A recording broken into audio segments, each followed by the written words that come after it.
Olá pessoal, sejam todos bem-vindos ao Bancada do Notebook. Hoje vamos fazer um reparo por meio do board view de uma placa-mãe que utiliza ainda socket 775, tá? Processador 775. É uma placa um pouco antiga, ponte norte, ponte sul, tá? Mas com memória DDR3. Vamos utilizar o board view porque eu não encontrei o esquema dessa placa. É uma placa ASUS de modelo P5G41T-M LX2 revisão 1.03. Então, o cliente trouxe essa placa, serviço terceirizado, onde ele alega que a placa não dá imagem. Antes de eu iniciar, gostaria de contar aí com o apoio de cada um de vocês a se inscrever no canal. Quem não for inscrito, compartilhar, marcar o sininho para estar recebendo notificações, assistir o vídeo até o final. Se gostar, deixa o like. Se não gostar, fica a critério de cada um aí. E se quiserem participar aí com os comentários, fiquem à vontade. Bom, como eu falei, o cliente alegou que a placa não dá imagem.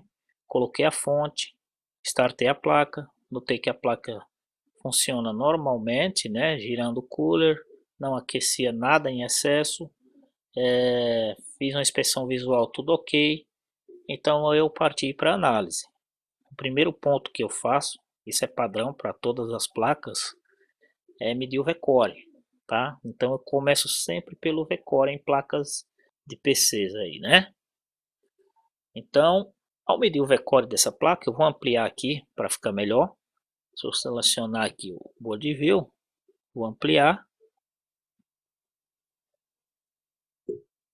Observem aqui, ó, que essa placa ela possui a PL101, PL102 e PL103, tá? Observe que ao selecionar aqui o pino de saída de qualquer uma das PLs, ó, as três PLs se unem, tá? Então essa placa ela possui apenas VCore, tá? Ela possui apenas VCore, ela não possui a bobina de VGA, né? Bobina da parte gráfica. Então, ao medir aqui o VCore, né, coloquei aqui o multímetro, eu encontrei 0 volts, não tinha nada, estava zero, estava morto o VCore, a placa não tinha imagem, estava morto o VCore. Removi o cooler, eu tirei fora aqui o cooler para ver a situação do socket aqui e do próprio processador, estavam ok, né? Eu coloquei o processador de volta e voltei, quer dizer, primeiro eu desliguei a placa para remover, né, pessoal? Mas quando coloquei de volta o processador, que liguei novamente, processador gelado, né? Não aquecia, óbvio, se não tinha alimentação, é óbvio que não iria aquecer. Coloquei a ponta do multímetro nesse ponto aqui, ó, nesse ponto, porque não dava para colocar na bobina, porque ficava do outro lado da placa. Então, coloquei nesse ponto aqui, voltei a startar a placa para ver se acontecia alguma ação com o multímetro, né? Tipo, se aparecia uma tensão e se acontecia alguma coisa com o multímetro. E não acontecia nada, o multímetro ficava zerado. Desliguei novamente a placa e voltei a fazer o mesmo teste utilizando o osciloscópio. Coloquei o osciloscópio e ao startar a placa, nada acontecia. Então, o circuito aqui estava realmente morto, né? Não tinha ação nenhuma, estava morto. Eu poderia vir medir os gates dos MOSFETs para ver se tinha PWM, mas era perda de tempo, né? Seria perda de tempo, porque se qualquer um desses gates aqui, eles por pouquíssimo tempo que fosse, eles oscilassem, eles dessem algum sinal, essa oscilação ela seria refletida na bobina, né? E aí ele pegaria da mesma forma, a não ser que houvesse aqui um curto, né, no VCore. Mas se houvesse um curto aqui, tá? Isso é questão de interpretação, isso eu estou falando para vocês, para vocês entenderem como vocês devem interpretar. Se houvesse um curto na saída, a placa iria se desligar, porque esse curto iria ser detectado, estaria afetando diretamente na fonte, né, no enchaveamento, e a placa iria se desligar. Então, ou a placa não iria sequer aceitar que startasse, né? Mataria ali a tensão de 12 volts em alguns casos, como acontece em muitos casos aí, Então, eu poderia vir aqui no CIPWM, para você saber qual é o CIPWM da placa, você consegue ver na placa visualmente, né? Mas se houver alguma dúvida, você vem no gate, ó, segue o gate de qualquer MOSFET. Se eu seguir aqui o gate de qualquer um desses MOSFETs, ó, ele já marca o CI para mim. Ó. Então aqui está o CI que gera os PWM, né? Para o chaveamento dos MOSFETs. E eu poderia vir aqui marcar o CI, né? Eu clicar em cima do CI aqui, e ele me dá aqui todas as pinagens, eu procurar o pino de habilitação e medir ele, mas seria perda de tempo. E poderia ser falta dessa habilitação, né? O problema pode estar aí, mas antes de eu vir aqui, estar analisando os pinos, medindo pino por pino, está perdendo tempo aqui, eu fui verificar as outras alimentações, porque eu sei que se faltar alimentações anteriores a esta, a placa ela não dá a sequência de inicialização, né? Ela não segue a sua inicialização normal. Uma delas é esta aqui, eu medi aqui, estava ok, né? Aqui no source desse MOSFET estava ok. Observe que ele alimenta aqui, ó, a ponte norte e o processador. E vem também, ó, para a ponte sul. Então é uma alimentação muito importante, né? Observa aqui, ó, vem aqui para a ponte sul. Algumas esferas aqui da ponte sul, então tem alguns blocos que recebe. Vem aqui para a ponte norte, tá vendo? Várias esferas recebem essa alimentação e vai também para o processador. E essa alimentação ela estava ok, tá? Eu vi aqui para essa bobina aqui, PL401, que alimenta a ponte norte, né? E estava ok também essa alimentação. Verifiquei a alimentação aqui desses pontos aqui também estavam ok, nesses MOSFETs. E fui ao verificar aqui a alimentação da memória, que seria aqui nesse ponto aqui, ó. Encontrei neste ponto 1.2 volts, ou seja, aqui todos sabemos que a alimentação da memória, por ser DDR3, é de 1.5 volts. Tanto é que ao colocar a seta sobre o ponto, ó, ele marca ali 1.5 V dual, né? Então a alimentação de 1.5 volts, mas eu tinha 1.2 volts, então aqui estava o erro, né? Aqui essa tensão estava errada. O que acontecia? Por que afetava diretamente o V-Core? Porque essa tensão, por estar com 1.2 volts, o CI, né, que é responsável pelo PWM dessa tensão, ele está monitorando. Existe um CI de monitoramento tanto nesse ponto aqui, né, o próprio CI, como outros pontos, né, na placa. Ele essa alimentação ela vai para vários pontos na placa, que é monitorada, essa tensão ela é monitorada. Então o que acontece? Ele detecta essa falha e aí a placa ela não dá sequência de inicialização, né? O power good, não existe power good dessa fonte, né? Existem pontos aí que monitoram essa fonte para dizer, olha, ok, essa fonte está boa. E não existe. Por não existir essa informação, a sequência ela não segue seu rumo que tem que seguir. Ela não dá aí o segmento correto.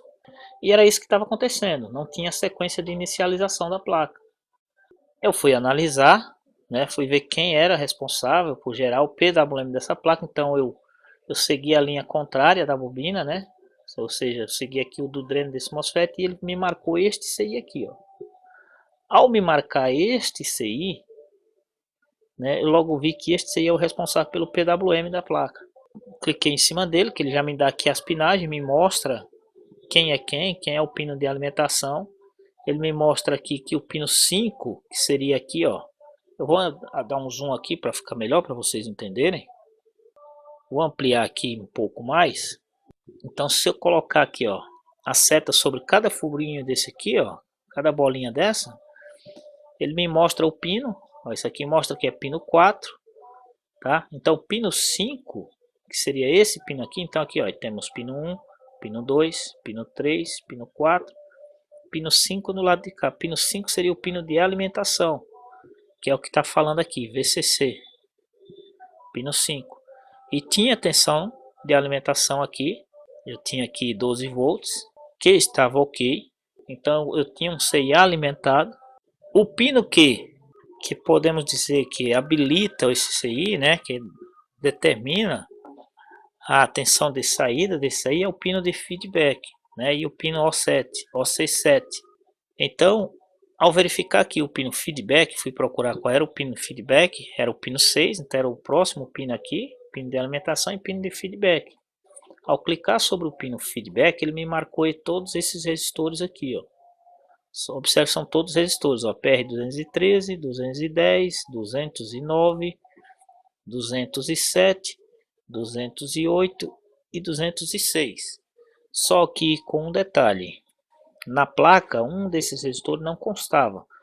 Pelo board view, pessoal, dá para saber também qual é o resistor que não consta. Só você passar a seta sobre o resistor e o resistor que não estiver mostrando o valor, né, que observa ali nessa janelinha aí, nesse quadro aí de informações, onde tem ali info, aí tem resistor de 2.94K. Se eu passar para o próximo aqui, ó, ele não me dá informação. Então esse resistor aqui ele não era presente na placa, que só estavam os pads. Tá? Os outros demais todos estavam presentes. Bom, foi o próximo pino que eu fui analisar. Foi o pino de feedback. Né? Se o pino de feedback tiver uma falha, já que era ele quem determinava essa tensão de saída, então existe um macetinho aqui, tá? Já eu falo para vocês qual é esse macete. Ó, o primeiro resistor aqui, tanto esse quanto esses três resistores, eu descartei problema nele, né? Eu passei a seta sobre ele para ver o que era que ele fazia. E vocês observam ali, ó, que o pino 1 é o pino de feedback, né, de cada resistor aqui, ó. O pino 1 de cada resistor é o pino de feedback. E o pino 2 é pinos OV. Aí tem OV1, OV2 e OV3. Esse OV são pinos de monitoramento de proteção. Tá? Então, esses três resistores aqui, eles estavam vindo de algum ponto de monitoramento. Esse vinha de um ponto, esse de outro e esse de outro ponto. Poderia ser um daqueles pontos falhando, que ele monitora?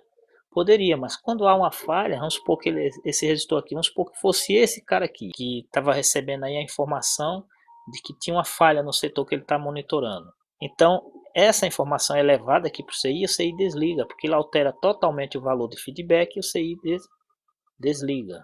Tá? Nesse caso aqui, eu descartei problema nele, porque qualquer monitoramento aqui com falha faria com que desligasse o CI, você não iria ter tensão nenhuma na bobina de 1.5 volts, e não tendo essa tensão de 1.5 volts, a placa também não ia dar seguimento, porque essa mesma tensão de 1.5 volts, ela é responsável por gerar outras tensões que alimentam ali tanto a ponte norte quanto a ponte sul. Faltando essas alimentações nesse chip, a placa ela praticamente não vai ligar. Né? Ela pode até não ligar ou ela pode ficar ligando e desligando. Né? E não era o caso dessa. Essa estava girando tudo normal. Parecia que estava funcionando tudo perfeitamente. Mas simplesmente só não tinha tensão de V-Core.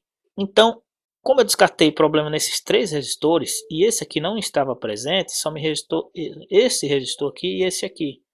Ao analisar esses dois resistores, esse aqui, ó, um outro lado dele, que seria ali o lado 1 do resistor, esse aqui é o lado 1 e esse é o lado 2. Eu vou ampliar para vocês verem melhor, que mostra até a numeração dos resistores aqui, ó.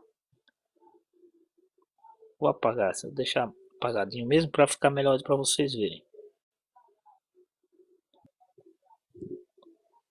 Os nomes ficaram em cima sobre o resistor, mas aqui é lado 1 do resistor e aqui é lado 2. Ainda dá para ver o 2 aqui, ó. Né? Pronto, aqui. Ok. Ó, lado 1, lado 2. Lado 1, GND. Então aqui eu sei que é terra. Lado 2 está ligado a esse resistor aqui, onde o lado 2 desse resistor, ele está indo para... Ele vem diretamente para aqui, pessoal. Ele vem diretamente, ó. Vou diminuir aqui para vocês entenderem. Ele vem diretamente para esse ponto aqui. Apesar de não estar marcando, é porque ele passa para o outro lado da placa, tá? Passa para o outro lado da placa. Do outro lado da placa tem um pad que conecta esse ponto aqui, por isso que não acendeu direto. Se eu virar aqui a placa, ó, eu vou diminuir bastante aqui para que vocês possam entender. Ó. Veja que está selecionado aqui, ó, o lado 2 do resistor que faz a série com esse outro aqui, né? Então, vou manter ele selecionado, vou apenas diminuir bastante aqui para que vocês possam ver. E agora vou virar a placa. Vou virar o lado da placa, o fundo da placa, né? Vou arrastar aqui, ó, aqui, ó. Ele vem para esse ponto aqui. Agora eu vou ampliar. Ó. Ainda não deu para ver, vou dar mais um zoom. Agora eu vou ver, ó. PJP 201. Se eu clicar desse outro lado do PJP, ó, olha só para onde ele vai me levar. Vou diminuir novamente. Veja que agora que está marcado o PJP, né? Vou voltar a placa à posição inicial. Vocês observam que ele foi para o lado da bobina ali, ó. Foi direto para a bobina de 1.5 volts. Vou dar um zoom, vou deixar logo a cruzeta aqui sobre a bobina para que vocês possam ver, ó. Veja que ele veio para a saída da bobina, né? Eu falei desse lado aqui, eu me enganei, mas é desse lado aqui, veio para a saída da bobina. Então, esse pino 6, que pega esse resistor aqui, né? Pega esse resistor aqui, já que esse aqui não é presente, forma uma série com esse resistor aqui, que forma um divisor resistivo para polarizar o pino de feedback. Então aqui eu fui fazer o cálculo, né? Então eu olhei o valor desse resistor, eu tenho aqui um resistor de 1.5K e o outro de 2.94K. Eu peguei a calculadora, né? Eu somei ambos os resistores. Então, para que vocês possam entender, eu somei 1.5 mais 2.94, né? Eu tinha ali 4.44. A tensão de saída seria de 1.5 volts. Então, 1.5 volts dividido, né, para 4.44 vezes o resistor que está ligado ao terra, que seria 2.94.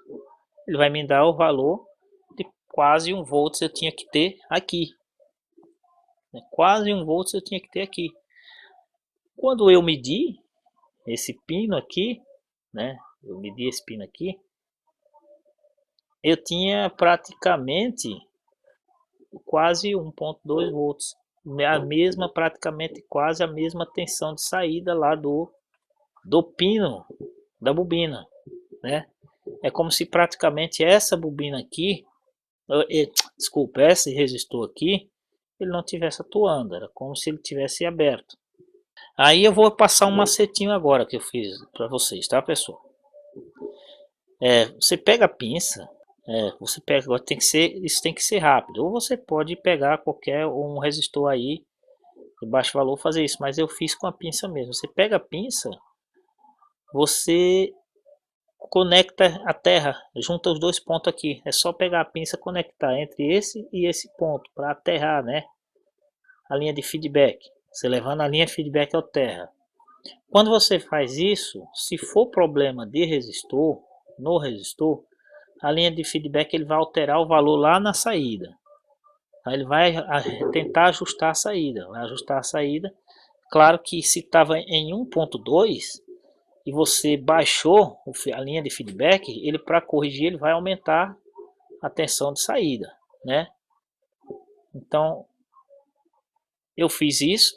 Na hora que eu encostei aqui a pinça no 1 e no 2 aqui, a tensão de saída, né? Deixei a ponta fixa na PL, peguei o multímetro, deixei a ponta fixa aqui, com a pinça eu jampeei esse resistor que vai para o terra, tá? O PR206 que vai para o terra. Vou diminuir um pouco para ficar melhor aqui. Pronto. Esse resistor aqui, eu jampeei com a pinça. Deixei a ponta fixa e jampeei, foi uma coisa rápida. Eu fiz isso aí rápido, você não pode deixar muito tempo porque ele pode elevar essa tensão a uma tensão suficiente para queimar a memória ou queimar algum circuito na frente. Então foi só para você ver se existia essa tentativa de ajuste do CI, porque isso já determina, você fazendo esse teste rápido, já determina se o CI está bom ou não. Se eu fizesse esse teste e nada acontecesse, determinaria aqui que o CI estava com defeito, tá? Então é um pequeno macetinho. Na hora que eu juntei aqui a pinça, deixando a ponta fixa aqui do multímetro, a tensão subiu de 1.2 para 2, subiu assim, foi elevando, né? Subindo rapidamente. Para quando passou dos 2 volts, eu soltei a pinça aqui, né? Porque aqui só poderia ter no máximo 0.5, então quando já chegou aos 2 volts, eu já soltei aqui soltei a pinça, né? Tirei a pinça do jumper aqui.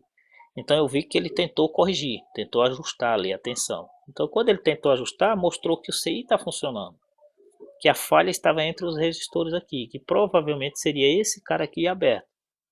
Eu tirei esse cara aqui, que estava marcando de 2.94, ele não estava aberto, mas ele estava alterado, né? Ele estava alterado. Ele estava dando em média ali 7K, quase 7K.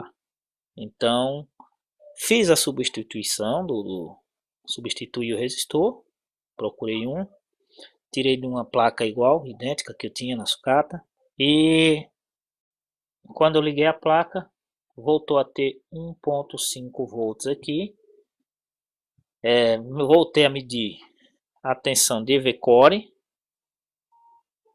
então já que tinha 1.5 volts ali na bobina, fui medir o V-Core, a placa tinha V-Core, então liguei o cabo VGA e a placa voltou a funcionar, deu imagem, né? Então a falha todinha era só esse resistor alterado, que fazia com que a tensão de 1.5 caísse para 1.2 volts, a placa não dava seguimento na sequência de inicialização da placa, com isso não chegava até o CI-PWM a habilitação, né?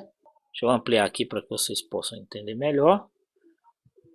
Então, faltando a tensão de 1.5 volts, que não estava correta, a placa não dava inicialização, não chegava aqui neste CI-PWM a habilitação, não tendo habilitação, não tinha V-Core.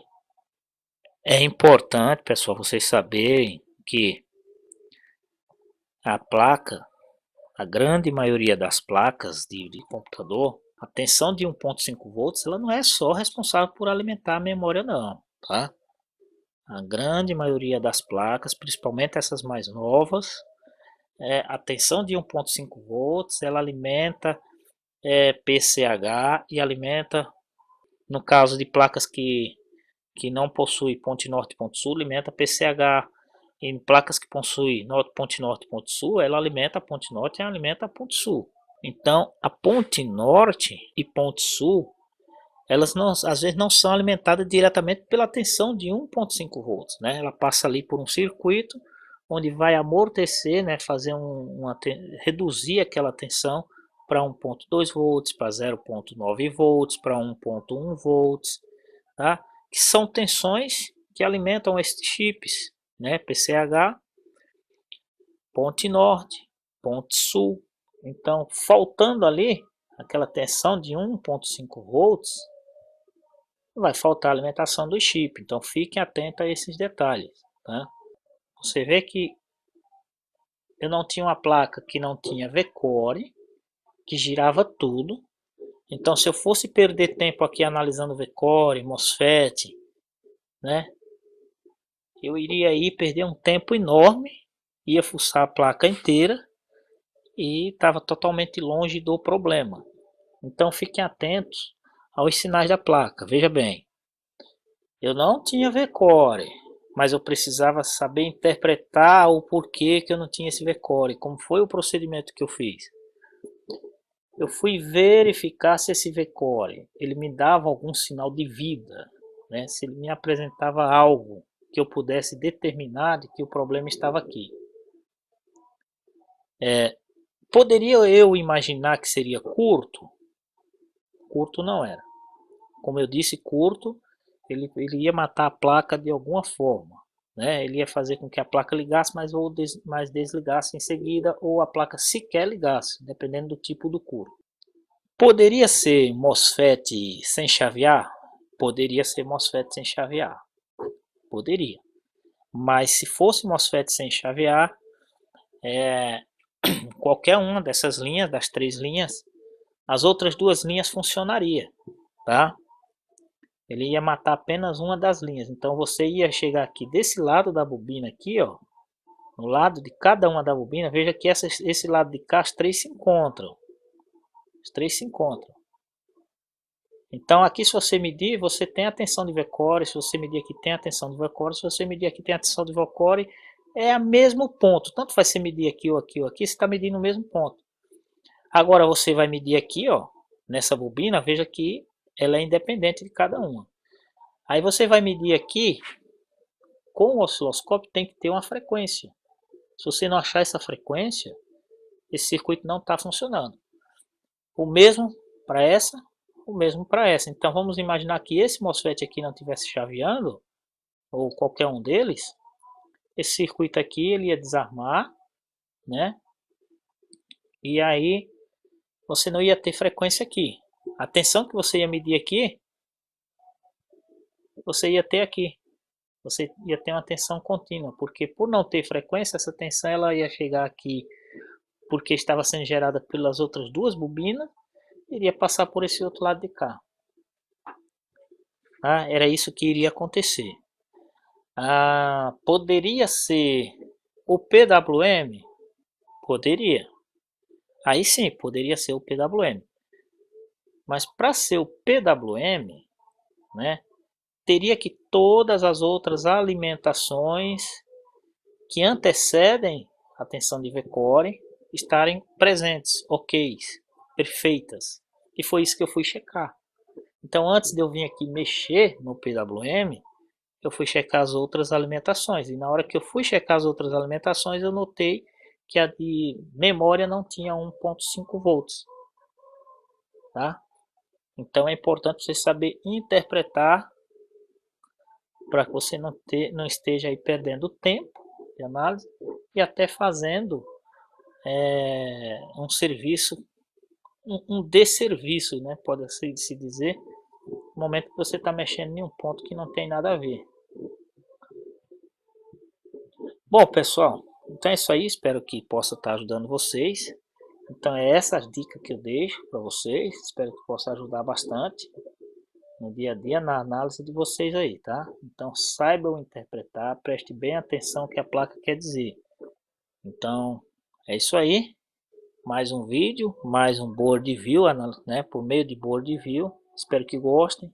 Board view é muito bom, muito prático, muito fácil de interpretar. Um abraço, fiquem todos com Deus.